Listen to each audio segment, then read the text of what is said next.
Hello friends, आज हम पढ़ेंगे एक और नया लेक्चर जिसका नाम बोर्ड पे हेडिंग मेंशन है प्रेगनेंसी। जी हाँ, लास्ट के लेक्चर में हमने क्या किया था, सेकेंडरी oocyte और स्पर्मेटोजोआ का फ्यूजन करवा के क्या करवाया था, फर्टिलाइजेशन करवाया। और जैसे ही फर्टिलाइजेशन हुआ हमारे सामने एक स्ट्रक्चर बन के रेडी थी जिसका नाम था जाइगोट। आज हम उसी जाइगोट का डेवलपमेंट पढ़ेंगे कि कैसे एक सिंगल सेल जाइगोट से पूरी ह्यूमन बॉडी की स्ट्रक्चर बन जाती है, जिसके अंदर मिलियंस ऑफ नंबर में सेल बन जाती हैं। वो कैसे बनती हैं, आज के इस पूरे लेक्चर के अंदर जाइगोट का डेवलपमेंट पढ़ेंगे। ये जो प्रेगनेंसी है, इंग्लिश कैलेंडर के अकॉर्डिंग ये जो प्रेगनेंसी है ये क्या है, एक 9 मंथ की जर्नी है। इस पूरे 9 मंथ के अंदर बहुत सारी नॉर्मल और अबनॉर्मल चीज़ें होगी, बहुत सारे धमाके होंगे, जिसको क्या है हम एक अलग अलग लेक्चर के अंदर इसको क्या करेंगे, पूरा डिटेल में सिस्टमेटिक एक्सप्लेनेशन देंगे। और आपको क्या करना है, इस लेक्चर को पूरा ध्यान से सुनना है।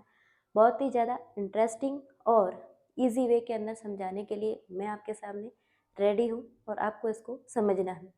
जब हम प्रेगनेंसी पढ़ रहे हैं तो अपने को क्या करना है, दो स्पेसिफिक एज को याद रखना है कि ये क्या होती है। एक होती है जेस्टेशनल एज और एक क्या होती है, फीटल एज। इन दोनों को समझना है कि ये क्या होती है। ये कौन सी होती है, जेस्टेशनल एज क्या होती है, जेस्टेशनल जेस्टेशनल एज कौन सी होती है, जेस्टेशनल एज। और एक क्या होती है, फीटल एज। क्या होती है, फीटल एज। तो ये दोनों क्या होती है इसको समझना। ये जेस्टेशनल एज कहती है कि अगर मेंस्ट्रुअल साइकिल की पूरा एक साइकिल नहीं चलता तो क्या ओवुलेशन होता, नहीं होता। अगर ओवुलेशन नहीं होता तो क्या फर्टिलाइजेशन होता, फर्टिलाइजेशन नहीं होता। इसीलिए ये जेस्टेशनल एज कह रही है कि मैं तो उन दिनों को भी काउंट करूंगी जो मेंस्ट्रुअल साइकिल के अंदर चल रहे थे, जिसकी वजह से ओवुलेशन हुआ था। ये कौन से दिन, मेंस्ट्रुअल साइकिल का फर्स्ट डे से लगाकर 14 डे जाकर के ओवुलेशन हुआ, ये दिन क्या है, जेस्टेशनल एज अपने अंदर काउंट करती है। इसीलिए जेस्टेशनल एज क्या होती है, इस एज से 2 वीक ज़्यादा होती है, फीटल एज से 2 वीक ज़्यादा होती है। क्योंकि फीटल एज कहती है कि मैं तो उसी दिन को काउंट करूँगी जिस दिन क्या होता है, फर्टिलाइजेशन हुआ था। क्या कहती है कि मैं तो उसी दिन को काउंट करूँगी जिस दिन क्या होता, फर्टिलाइजेशन हुआ था। उससे पहले के 14 दिन से मुझे कोई मतलब नहीं है। देखिए इधर जेस्टेशनल एज क्या कह रही है, वो 14 दिन मेरे लिए बहुत इंपॉर्टेंट है। क्योंकि अगर वो 14 दिन नहीं होती साइकिल, वो एक मेंस्ट्रुअल साइकिल का सर्किल नहीं चलता तो ओवुलेशन नहीं होता। और जब ओवुलेशन नहीं होता तो हम फर्टिलाइजेशन किसका करवाते। इसीलिए gestational age 2 week foetal age से हमेशा ही ज़्यादा होती है। और हम जब आगे ओबीजी के सारे लेक्चर देखेंगे, ओबीजी के सारे माइलस्टोन जो होते हैं वो हम किससे अचीव करते हैं, इस जेस्टेशनल एज से करते हैं। क्योंकि ओबीजी के अंदर सबसे ज़्यादा मान्यता किसकी रहती है, जेस्टेशनल एज की रहती है, जो कि क्या है 2 वीक ज़्यादा है किससे, फिटल एज से। इस फिटल एज को हम एक और नाम दे सकते हैं जिसको क्या बोलते हैं, post conception age. Post conception age क्या बोल सकते हैं, पोस्ट कंसेप्शन एज। क्योंकि कंसेप्शन का मतलब होता है एक फीमेल जिसके मेंस्ट्रुअल साइकिल के 14 डे फर्टिलाइजेशन हुआ और उसने क्या कर लिया, प्रेगनेंसी कंसीव कर ली। क्या कर ली, प्रेगनेंसी कंसीव कर ली। अब जैसे ही प्रेगनेंसी कंसीव किए, कब किए, 14 डे ऑफ मेंस्ट्रुअल साइकिल, तो इसको हम क्या कह सकते हैं, पोस्ट कंसेप्शन एज। और ये जेस्टेशन एज क्या करती है, first day of menstrual cycle से लगाकर 14 डे जिस दिन क्या होता है, ओवुलेशन होता है, इन दिनों को भी अपने अंदर काउंट करके रखती है। इसीलिए 2 वीक क्या होती है, ज़्यादा। ये जो ओवुलेशन वाला डे है 14 डे गेस्टेशन एज का, इसके अंदर क्या है, यही डे क्या होता है, प्रेगनेंसी का फर्स्ट डे होता है। किसका, प्रेगनेंसी का फर्स्ट डे होता है। क्या होता है, प्रेगनेंसी का फर्स्ट डे होता है। जेस्टेशनल एज का, मेंस्ट्रुअल साइकिल का जो 14 डे है वो प्रेगनेंसी का क्या है, फर्स्ट डे है। आपको ये सब बताने के बाद ये चीज़ समझ में आ गई है कि जेस्टेशन एज क्या है, 2 वीक ज़्यादा है, और फीटल एज क्या है, 2 वीक कम है। अब जैसे इसको और बेटर समझने के लिए मैं आपको एक एग्जांपल देती हूँ कि अगर एग्जामिनर अपने को पूछे, इंटेलिजेंट एग्जामिनर होते हैं वो ऐसे पूछ लेते हैं, वो अगर अपने को पूछे कि एक फीमेल जो प्रेगनेंसी है उसकी प्रेगनेंसी कितनी है, 30 वीक ऑफ जेस्टेशन है, तो आप मुझे उसकी फीटल एज बताओ। तो आपको पता है जेस्टेशनल एज 2 वीक ज़्यादा होती है फीटल एज से। अगर प्रेगनेंसी 30 वीक ऑफ जेस्टेशन की है तो उसकी जो फीटल एज कितनी हो जाएगी, 28 वीक। नेक्स्ट हम ऐसा भी समझ सकते हैं कि अगर एग्जामिनर अपने को पूछे एक फीमेल प्रेग्नेंट है और उसकी फीटल एज कितनी है, 32 वीक, तो क्या मुझे आप जेस्टेशन एज बता सकते हो? तो जेस्टेशन एज कितनी होगी, 2 वीक ज़्यादा होगी, यानी कि 32 वीक होगी। अगर 32 वीक फीटल एज है तो उसकी जेस्टेशन एज कितनी होगी, 34 वीक हो जाएगी। तो ये कुछ एग्जाम्पल से हमने जेस्टेशन एज को और फीटल एज को समझा। इसके अंदर हमें क्या है, आगे कंफ्यूज नहीं होना है। और इस जेस्टेशन एज को अपन 3 भाग में पढ़ते हैं। 3 पार्ट के अंदर हम पढ़ते हैं किसको, जेस्टेशनल एज को। 3 पार्ट के अंदर पढ़ते हैं जेस्टेशनल, ये जो है जेस्टेशनल एज, इसको 3 पार्ट के अंदर हम पढ़ते हैं। क्या होती है, pre embryonic, pre embryonic, embryonic, embryonic, और थर्ड क्या है, फीटस। क्या है, फीटस। प्री एम्ब्रियोनिक कितना होता है, 0 से लगा करके 2 वीक तक, यानी कि फर्टिलाइजेशन जब होता है उससे पहले के जो 14 दिन है वो किस में रहता है, प्री एम्ब्रियोनिक। एम्ब्रियोनिक कब होता है, 2 से लगाकर 10 वीक तक। जब मैंने यहाँ 10 वीक लिखे हैं तो आपके माइंड में एक सवाल आएगा कि एम्ब्रियोनिक पीरियड तो सिर्फ 8 वीक का होता है, लेकिन यहाँ 10 वीक क्यों लिखेंगे?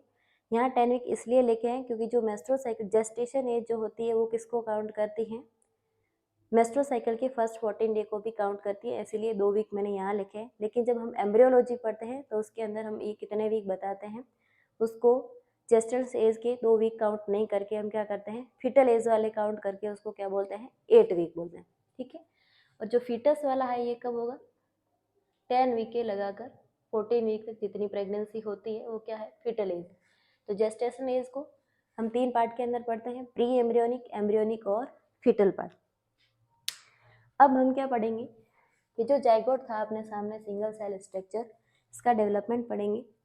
किसका डेवलपमेंट पढ़ेंगे, जाइगोट का डेवलपमेंट, जो आज का अपना मेन टॉपिक है, डेवलपमेंट ऑफ जाइगोट। किसका, जाइगोट का डेवलपमेंट पढ़ रहे हैं।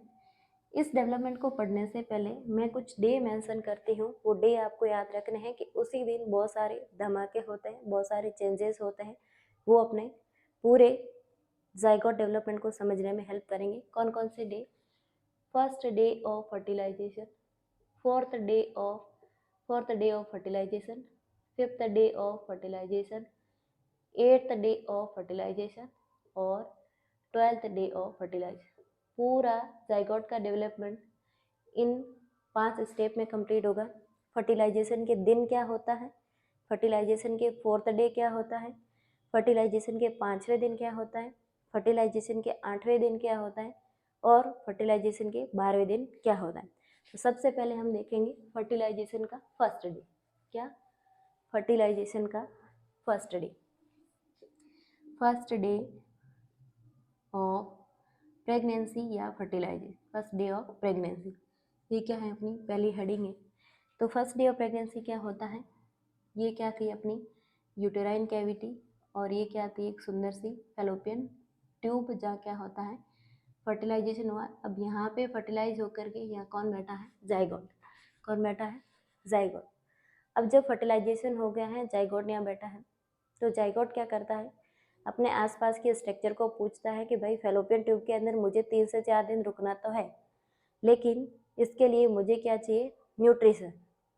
तब जाइगोट के अंदर 3 पोलर बॉडी है, हमने पढ़ा था जैसे ही फर्टिलाइजेशन होगा पोलर बॉडी कितनी बनेगी, 3, और जब फर्टिलाइजेशन नहीं होगा तो पोलर बॉडी कितनी बनती है, 1। वो कब तक रहती है, 12 से 24 घंटे तक रहती है। जब फर्टिलाइजेशन हो गया है तो इसके पास, जाइगोट के पास 3 पोलर बॉडी है। वो पोलर बॉडी कहती है कि ज़्यादा तो नहीं, थोड़ी तो न्यूट्रिशन में हेल्प मैं कर सकती हूँ। उसी समय अपनी जो फैलोपियन ट्यूब है इसके अंदर क्या है, 2 लेयर रहती हैं। एक होती है सीलिएटेड लेयर, कौन होती है, सीलिएटेड लेयर, और एक होती है नॉन सीलिएटेड लेयर। उसकी जो एक सेल होती है जिसका नाम है पेग सेल। क्या नाम है, पेग सेल। इसको क्या करना है, आपको याद रखना है, कई बार एग्जाम के अंदर पूछा है कि पेग सेल कहाँ होती है, तो ये मेल के अंदर नहीं होती है, कहाँ होती है, फीमेल के अंदर होती है, फैलोपियन ट्यूब के अंदर होती है। फैलोपियन ट्यूब के अंदर नॉन सीलेटेड जो लेयर रहती है, जो फैलोपियन ट्यूब की म्यूकस लेयर है उसकी 2 लेयर होती है, सिलिएटेड और नॉन सिलिएटेड। सिलिएटेड क्या करती हैं, इस जाइगोट को क्या बोलती हैं, तुम्हें यहाँ से भागना है जल्दी से जल्दी। अगर तुम यहाँ से नहीं गए तो ये प्रेगनेंसी कैसी हो जाएगी, एक्टोपिक प्रेगनेंसी हो जाएगी, और इसके चलते मुझे मेरी जान गंवानी पड़ेगी, मुझे यहाँ से फटना पड़ेगा, क्योंकि मेरा इतना डायमीटर नहीं है कि तुम यहाँ पे ग्रो करो। तो सिलिएटेड जो लेयर है वो क्या करेगी, कंटिन्यू इस जाइगोट को मूवमेंट करवाएगी और वहाँ भेजेगी जहाँ क्या है, न्यूट्रिशन ज़्यादा है, यूटेराइन कैविटी के अंदर उसकी जो डेसिडुआ लेयर है, एंडोमेट्रियम, उसके पास भेजेगी। और जो पेग सेल है और ये पोलर बॉडी है, ये दोनों मिलकर के इस जाइगोट को क्या करते हैं, मोटिवेट करते हैं कि तुम चिंता मत करो, तुम 3 से 4 दिन यहाँ रुकोगे, तब तक हम तुम्हारे लिए न्यूट्रिशन की व्यवस्था करके रखेंगे। तो पेग सेल क्या करती है, जाइगोट को न्यूट्रिशन देती है और इसके अंदर की जो पोलर बॉडी है वो भी क्या करेगी, इसको न्यूट्रिशन देगी और इसको मोटिवेट करेंगी। जब भी हमें किसी इंसान से काम करवाना होता है तो हम उसको क्या करते हैं, मोटिवेट करते हैं। जैसे आपको नॉर्सेट का एग्जाम देके कहाँ लगना है, एम्स के अंदर, ये आपका क्या है, इंटरनल मोटिवेशन है, जो कि एक्सटर्नल मोटिवेशन से कहीं ज़्यादा इफेक्टिव होता है। इसीलिए आपको हमेशा इंटरनल मोटिवेशन बना के रखना है, एक्सटर्नल मोटिवेशन की ज़्यादा इंपॉर्टेंस नहीं होती है जितनी इंटरनल की होती है। तो ये पेग सेल और पोलर बॉडी जाइगोट को बोलते हैं, तुम क्या करो, 3 से 4 दिन तो हम तुम्हारे लिए न्यूट्रिशन की व्यवस्था करेंगे, लेकिन इसके बाद तुम्हें भी कुछ करना पड़ेगा, नहीं तो तुम्हें क्या होना पड़ेगा, ख़त्म होना पड़ेगा, यहीं रुकना पड़ेगा। तो जब जाइगोट के अंदर मोटिवेशन आता है और ये जाइगोट अपनी लाइफ के अंदर फर्स्ट धमाका करने वाला है, हम भी अपनी लाइफ के अंदर कुछ ऐसे फर्स्ट टाइम काम करते हैं जो बहुत ज़्यादा यादगार रह जाते हैं अपने लिए, कि मैंने वो काम जो है फर्स्ट टाइम उस दिन किया था। आपको पता है सबको कि आपने कौन सा कांड कब किया है, सबको पता है। तो ये जाइगोट क्या करेगा, जैसे इसको न्यूट्रिशन मिलेगा, ये करेगा सेल डिवीजन। क्या करेगा, सेल डिवीजन क्या स्टार्ट कर देगा, सेल डिवीजन। और यहाँ पे चलने वाला सेल डिवीजन कौन सा होगा, माइटोसिस। कौन सा होगा, माइटोसिस। मियोसिस सिर्फ एक ही कंडीशन में हो रहा था, जब हमें क्या करवाना था, गैमेटोजेनेसिस करवाना था। यहाँ पे जाइगोट से एक पूरी ह्यूमन बॉडी बनानी है, यहाँ पे माइटोसिस नहीं करना है। तो क्या होता है, अभी माइटोसिस जब सेल डिवीजन करेगा, ये क्या है, सिंगल सेल, तो एक स्ट्रक्चर बन जाएगी, इस तरीके की कोई एक स्ट्रक्चर बनेगी जिसके अंदर क्या होगी, 2 सेल होगी, और इसका हम नाम देते हैं ब्लास्टोमियर। क्या नाम देते हैं इसको, ब्लास्टोमियर। और इस ब्लास्टोमियर को बनने में जो टाइम लगा वो क्या था, 30 आवर का टाइम था। कितना था, 30 आवर का टाइम था। एक सिंगल सेल जाइगोट को 2 सेल के अंदर कन्वर्ट होने में कितने घंटे लग गए थे, 30 घंटे लग चुके हैं फर्टिलाइजेशन के बाद। और क्या स्ट्रक्चर बन चुकी हैं, एक स्ट्रक्चर बनी जिसको हमने नाम दिया ब्लास्टोमियर, जो क्या है, 2 सेल की स्ट्रक्चर है। अब ये ब्लास्टोमियर बन गया और हम का एंटर हो चुके हैं अब 4th डे ऑफ फर्टिलाइजेशन या 4th डे ऑफ प्रेगनेंसी का एंटर हो चुके हैं अब 4th डे के अंदर, 4th डे के अंदर एंटर हो चुके हैं। अब क्या होगा, ये जो ब्लास्टोमियर स्ट्रक्चर अपने पास बन के है, ब्लास्टोमियर एक कुछ ऐसी स्ट्रक्चर है, वो अपने सामने बन के रेडी है ब्लास्टोमियर। अब क्या होगा, ये सेम यूटेराइन कैविटी है और ये अपनी फैलोपियन ट्यूब है, इसके अंदर क्या है, ये ब्लास्टोमियर स्ट्रक्चर बन चुकी है। अब ऐसी कंडीशन के अंदर जब ये सेल डिवीजन, जाइगोट अपना सेल डिवीजन रोकेगा नहीं और फैलोपियन ट्यूब सिलियरी मूवमेंट अपने रोकेंगे नहीं, उसको पता है इसको यहाँ से जल्दी भेजना है, तो ये क्या करता है, कंटिन्यूस अपना सेल डिवीजन करता है और यहाँ तक आते आते इसके अंदर सेल की संख्या कितनी हो जाती है, 16 हो जाती है। और ये स्ट्रक्चर बन के कुछ इस तरीके की हो जाती है, दिखने में कैसी हो जाती है, अनअरेंज होती है, कुछ इस तरीके की दिखती है। और इस कंडीशन का, इस स्ट्रक्चर का जो हम नाम देते हैं वो क्या है, मोरूला। क्या नाम है, मोरूला। क्या नाम है, मोरूला। और इस स्ट्रक्चर को बनने में टोटल टाइम अब कितना लग चुका है, 96 आवर। कितने लग चुके हैं, फर्टिलाइजेशन के बाद मोरूला कब बन चुका है, 96 आवर पे बन चुका है, जिसके अंदर सेल की संख्या हम लिखते हैं 16 to 64 सेल। ये एक रेंज क्यों लिखते हैं, क्योंकि ये बताना बहुत ही मुश्किल होता है कि फैलोपियन ट्यूब से यूटेराइन कैविटी के अंदर टपकते टपकते इसको कितना टाइम लगेगा और कितना सेल डिवीजन करेगा।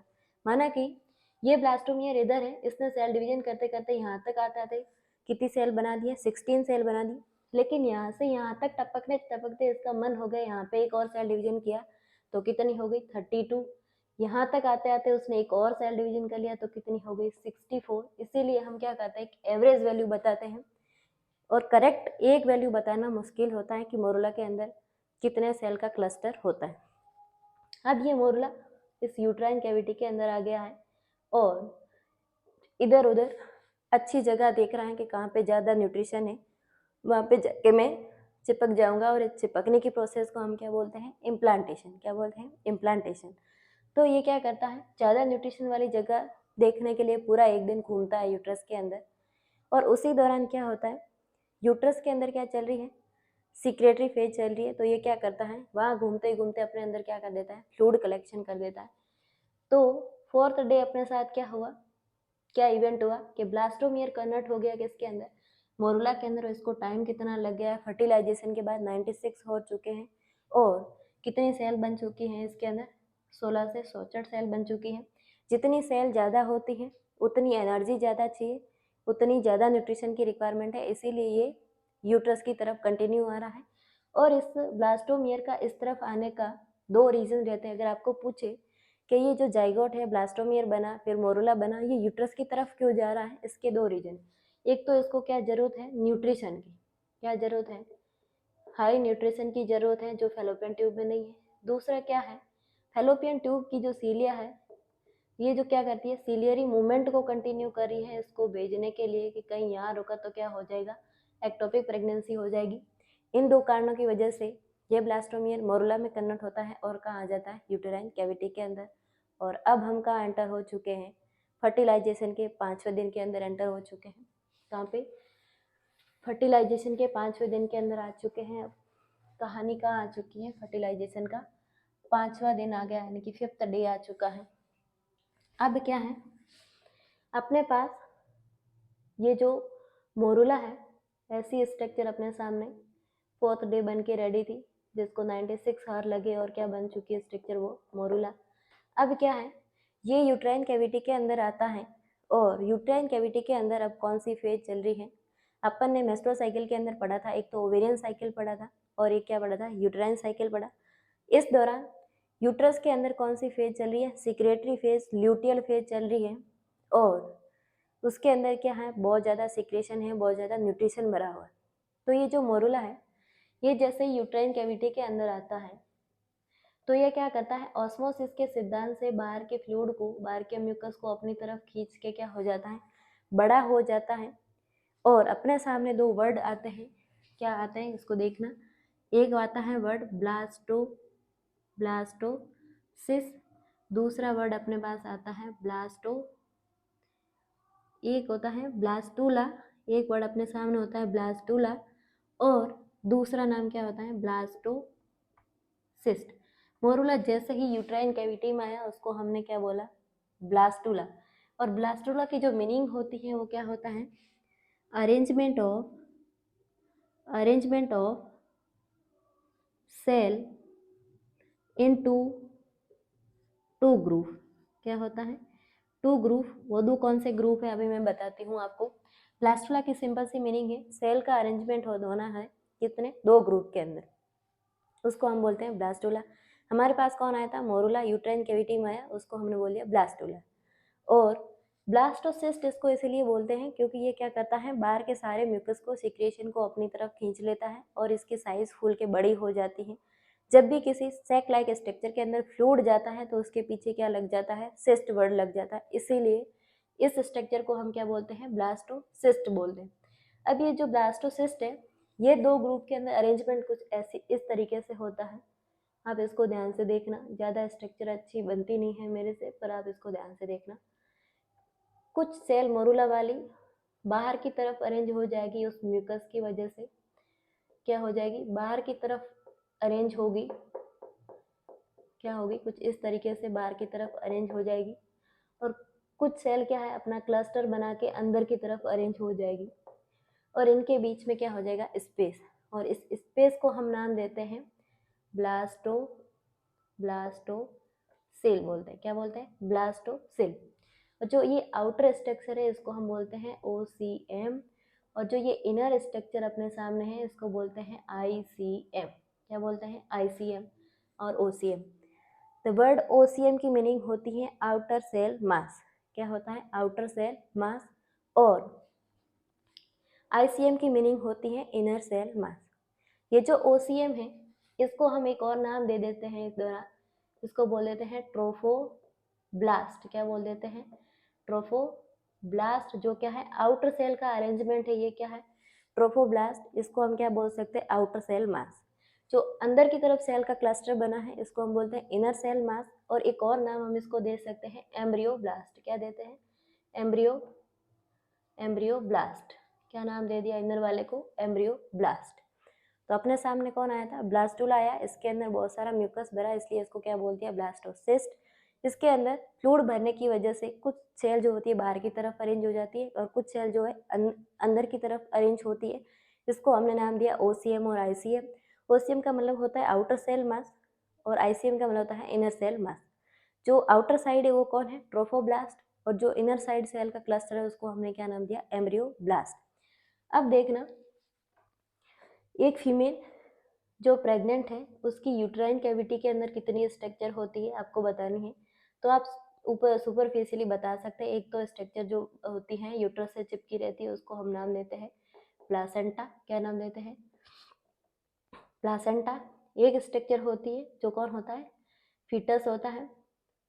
और इन दोनों को कनेक्ट करने वाली कौन होती है? Umbilical cord. कौन होता है? Umbilical cord. ये कौन है? फीटस। और जिसके अंदर ये बंद रहता है इसको हम बोलते हैं एमनियोटिक कैविटी। क्या बोलते हैं? Amniotic cavity. ये क्या है? बड़ी बड़ी स्ट्रक्चर जो एक फीमेल प्रेग्नेंट है उसके यूट्रस के अंदर प्रेजेंट है। अब अगर मैं यहाँ पे एक लाइन ड्रॉ कर दूं और मैं आपको बोलूं ये जो भाग है कौन सा है? आउटर भाग है। और जो इस तरफ है ये कौन सा है? इनर भाग। कौन सा है? ये वाला पोर्शन जो है आउटर है और ये वाला पोर्शन क्या है? इनर पोर्शन है। तो जैसे आउटर वाला पोर्शन कौन है? ट्रोफोब्लास्ट। इसका मतलब क्या है? ये ट्रोफोब्लास्ट आगे कुछ तो कांड करके क्या बनाएगी? प्लेसेंटा। और जो अंदर हमने पढ़ा था एम्ब्रियोब्लास्ट, जो अंदर की तरफ होगी वो क्या बनाएगी? फीटल पार्ट को बनाने में हेल्प करेगी। इस चीज को आपको ध्यान रखना है।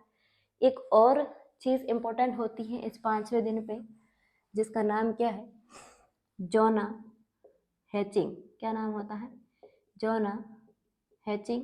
बहुत सारे लोगों को ये डाउट रहता है। जब मैं पढ़ती थी तो बहुत सारे लोग मुझे बोलते थे कि यार जब फर्टिलाइजेशन हुआ था उस टाइम स्पर्मेटोजोआ आया और उसने क्या किया था? कोरोना रेडिएटा को गला के अंदर आया। जो लेयर थी वो थी जोना पेलिशुडा। तो उसने उस टाइम जोना पेलिशुडा को पार किया था। तो उस कंडीशन को जोना पेलिशुडा को हमने उस टाइम जोना हैचिंग नहीं बोला, लेकिन ये जोना अब तक बनी हुई है। तो क्या होता है?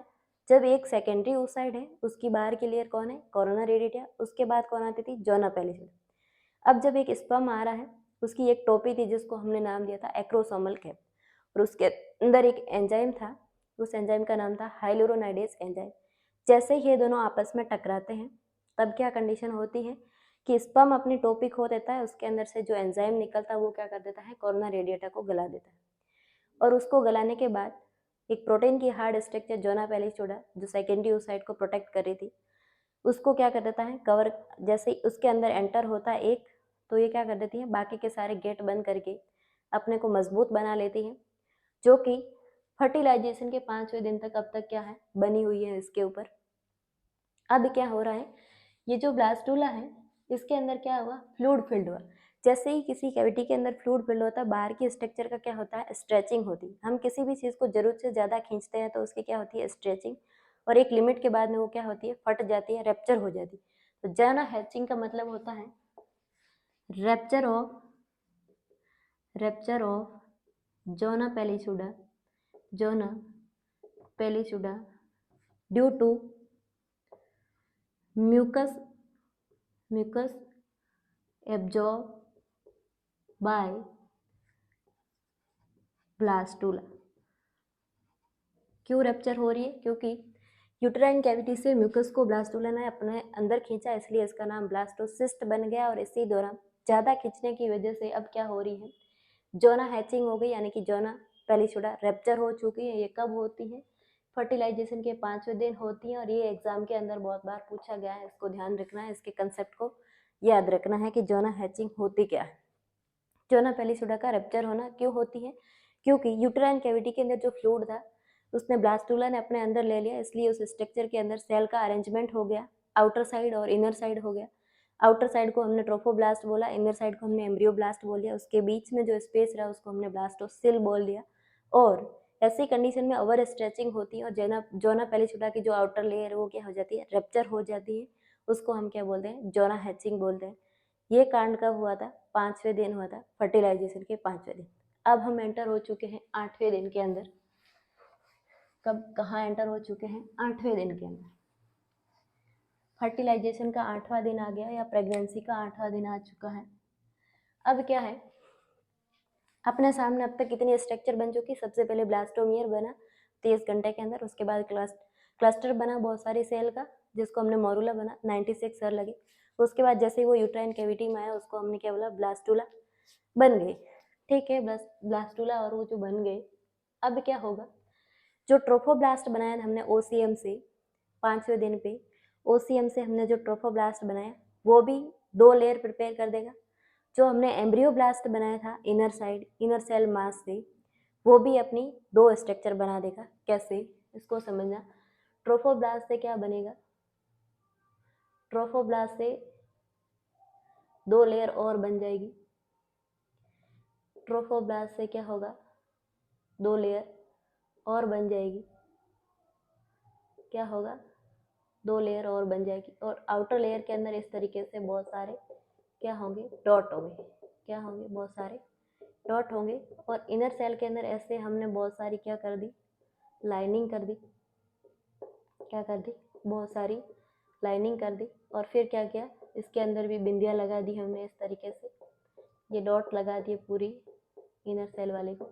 ये जो बाहर वाली स्ट्रक्चर बनी इसको हम नाम देते हैं मल्टी न्यूक्लिएटेड। क्या होती है, न्यूक्लिएटेड। इस बाहर वाली लेयर को हमने क्या बोला, ट्रोफोब्लास्ट ने 2 स्ट्रक्चर बनाई।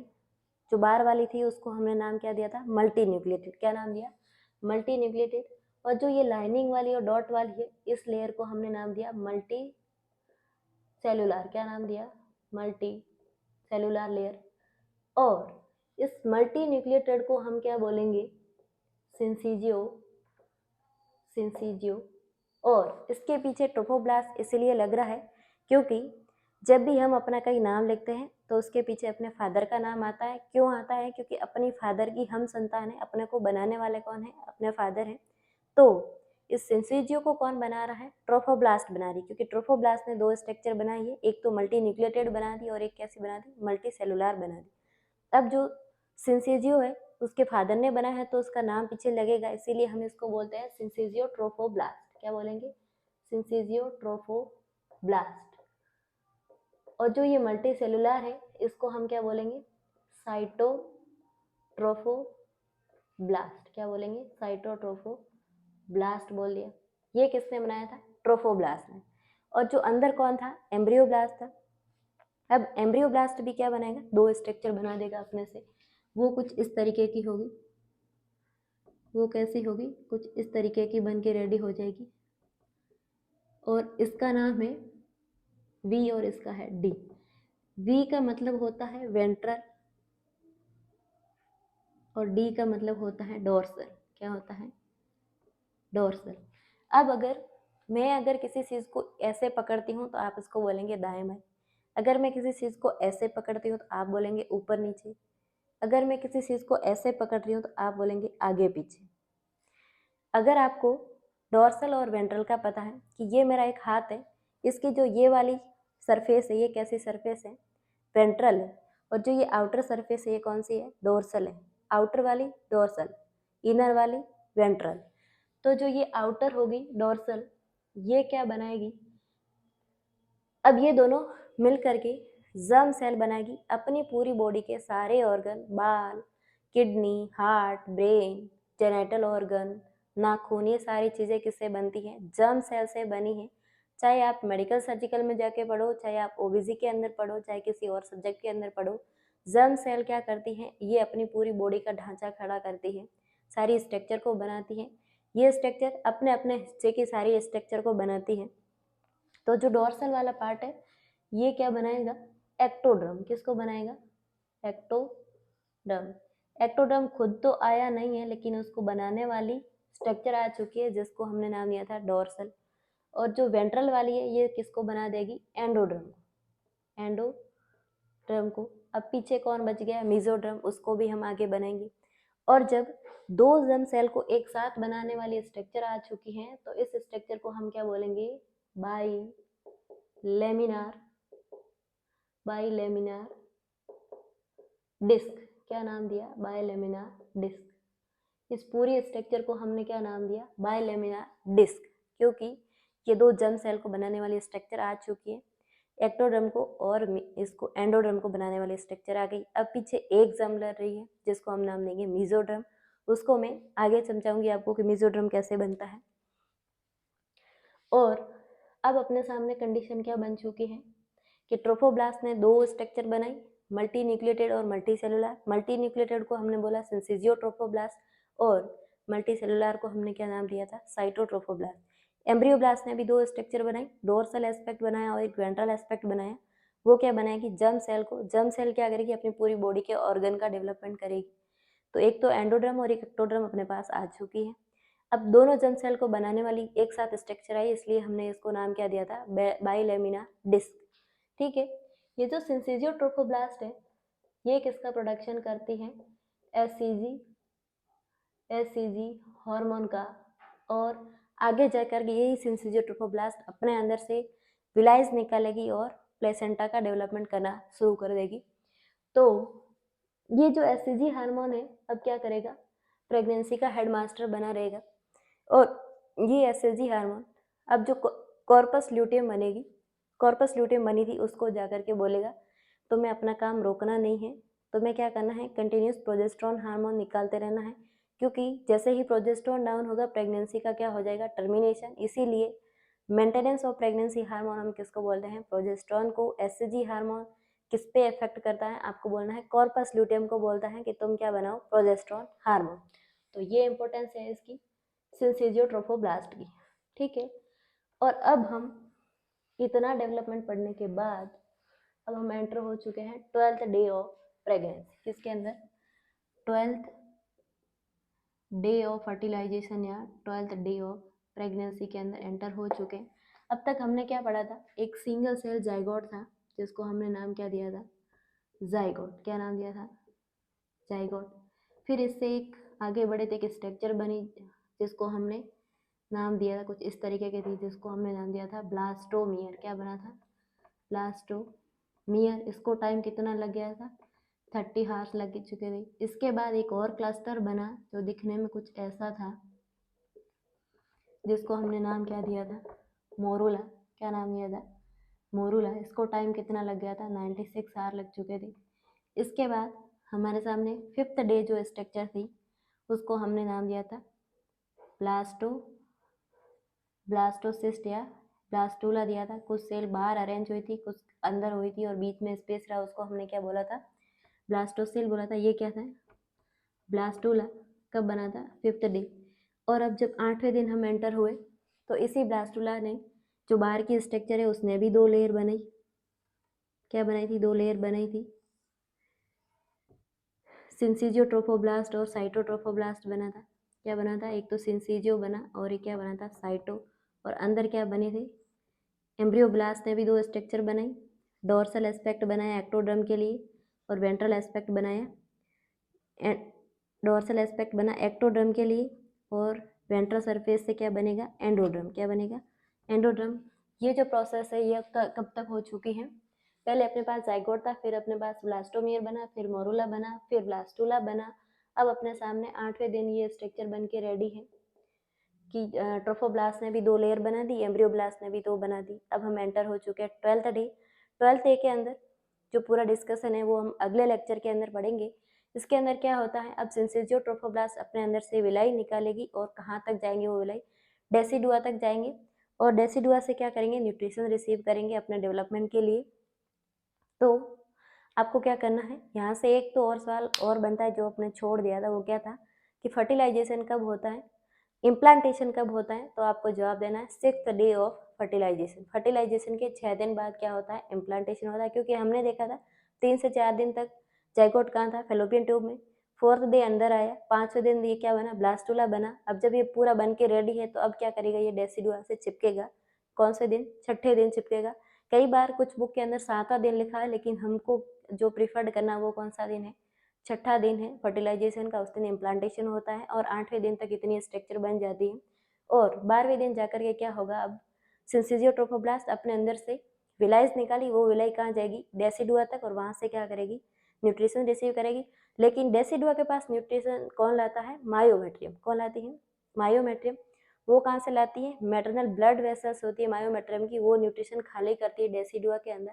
किसके थ्रू, बहुत सारी स्पाइरल आर्टरी जो होती हैं उसकी ब्रांचेज रहती है 120 से 200 के आसपास, वो क्या है, न्यूट्रिशन खाली कर देती है डेसिडुआ के अंदर, और वहाँ से ये विलाई रिसीव करते हैं। लेकिन यहाँ पे क्या हो जाता है, कनेक्शन ब्रेक हो जाता है। ऐसी कंडीशन में ये विलाई क्या करेगी, विलाई होती कौन है, functional and structural unit of placenta होती है। ये विलाई क्या करेगी, इस कनेक्शन को बनाने के लिए, ब्लड वेसल्स को बनाने के लिए अपने अंदर से प्राइमरी, सेकेंडरी और टर्शियरी लेवल की विलाइज निकालेगी। वो सारा डिस्कशन हम कब पढ़ेंगे, नेक्स्ट लेक्चर के अंदर पढ़ेंगे, 12th डे ऑफ फर्टिलाइजेशन के, और इसका डेवलपमेंट ऑफ जाइगोट का 12th डे अपन पढ़ेंगे। यहाँ तक अगर आपको ये लेक्चर समझ में आया, आपको ये कंसेप्ट समझ में आए, तो आपको क्या करना है, वीडियो को लाइक करना है, शेयर करना है, सब्सक्राइब करना है। तब तक के लिए थैंक यू।